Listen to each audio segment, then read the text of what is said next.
So you or somebody you know is trying to figure out, is it a good idea or is this a terrible idea to buy in this upcoming year? Let's look at 3 major things to consider, whether you're thinking about buying your primary residence, a second home, if you're thinking about making a move this next year. So let's dive into it. My name is Stubbs. I'm a team leader and co-founder here at the SB Luxury Group. If you don't know who I am, if you want updates like this every single Friday, we send this out via our newsletter. And if you're watching that, thank you so much. You can subscribe at ocmarketupdates.com. Number 1 is that leverage is power when you're buying anything or negotiating, but especially in real estate. So what do I mean by that? Leverage is power in a lot of different ways. I mentioned negotiation. That is an enormous one. We always say cash is king and cash offers are extremely strong, and it's because of the certainty that the cash brings, but it's also because of the terms that allows you to write. So when you have leverage as the seller, you're creating an opportunity to have a multiple offer situation, or you're creating the opportunity that I'm priced at a certain point where I know this house is going to sell and I do not need to consider lowball offers. Leverage goes in both directions, both buyers and sellers, and there are some critical ways to do that, but it's also going to allow you to make sure that you can grow your portfolio. So leverage oftentimes is actually meant by taking a loan out. So leverage in the sense of, if you were buying a property last year and you were a 5% down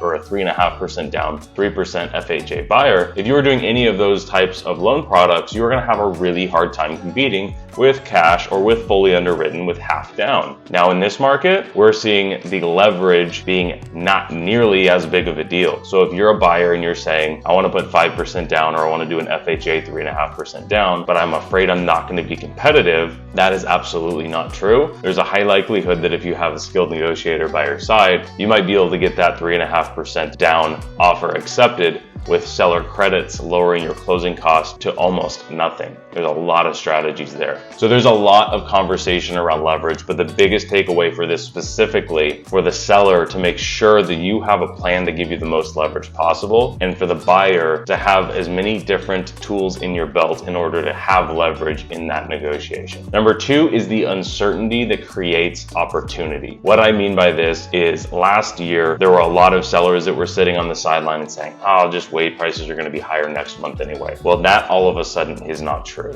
So you have a lot of sellers that are coming on the market in fear that prices are going to come down significantly next year, not last year. And there are a lot of buyers that are sitting on the sidelines waiting for another 20% price decrease. While everybody is sitting on the sidelines, there are buyers taking advantage of the market, locking in interest rates that they know they're going to be able to refinance in the next handful of years, and they do not feel prices are going to come down in any meaningful way. So we have investors buying properties 7-day close cash, going to put some work into the property and force that appreciation up. They're taking advantage of being able to buy homes now that before anybody else probably would have bought, a retail buyer would have bought it at market value. These investors are coming in buying it a little bit below market and looking to flip these properties. They haven't had those opportunities in the last 2, maybe even 3 years. The uncertainty is putting more homes that otherwise wouldn't have been on the market. Also, going back to point number 1, that gives more leverage to the buyer in that situation. And then number 3, the strengths and weaknesses on all fronts are being highlighted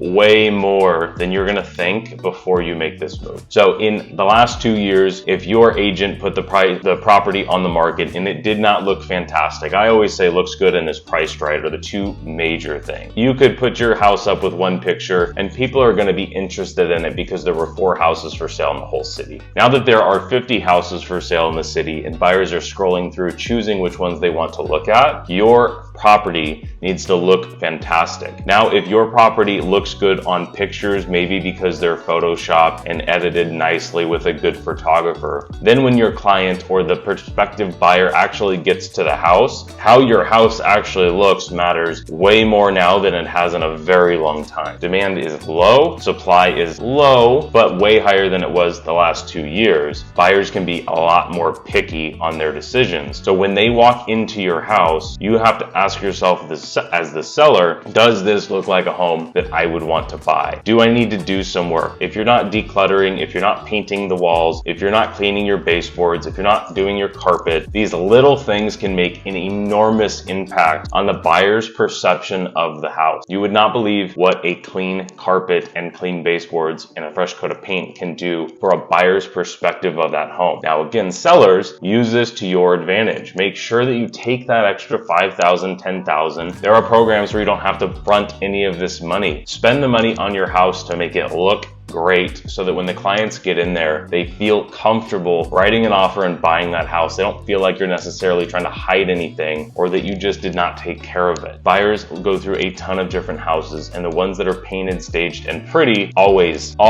sell for more money, especially more money than you spent, as long as it's done properly. Let me flip this. I'm talking to buyers and sellers.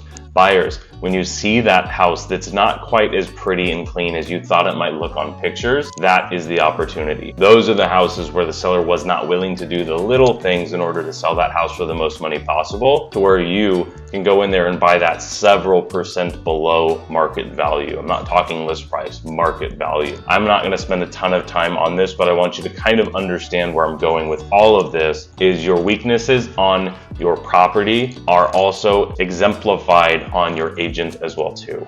If your agent has 6 pictures on the MLS or 12 pictures and no video and no drone, and the pictures aren't fantastic, if your agent did not force you to clean up your house before you're having it on the market, these are all things that are going to be massive weaknesses going into this market. Now, let's have this conversation that you're planning on making this purchase or sale next year. You have time to get this house ready for the market. But if your agent is not pushing these things on you and saying, hey, we need to make this happen if you want to sell the house for the most money we can, you might want to rethink the person that you're talking to. Okay, so in summary, there's 3 major things: leverage, uncertainty, and strengths and weaknesses. So if you are setting yourself up for success, you're going to make sure that the offering you're putting to the market, if you're a seller, is going to give you leverage. And if you're a buyer, you're going to make sure that you're looking for that maybe ugly house that needs a little bit of work that you're willing to put into it. And you're going to make sure that you're covering up all of your weaknesses and you're showing off all of the strengths of the property. So that is overall my 3 tips if you're thinking about buying next year. Now, here's the last one. This is me personally, is have this conversation way before you think you need to. So if you're thinking about buying and you don't want to start to looking till the spring or the summer, that is totally fine.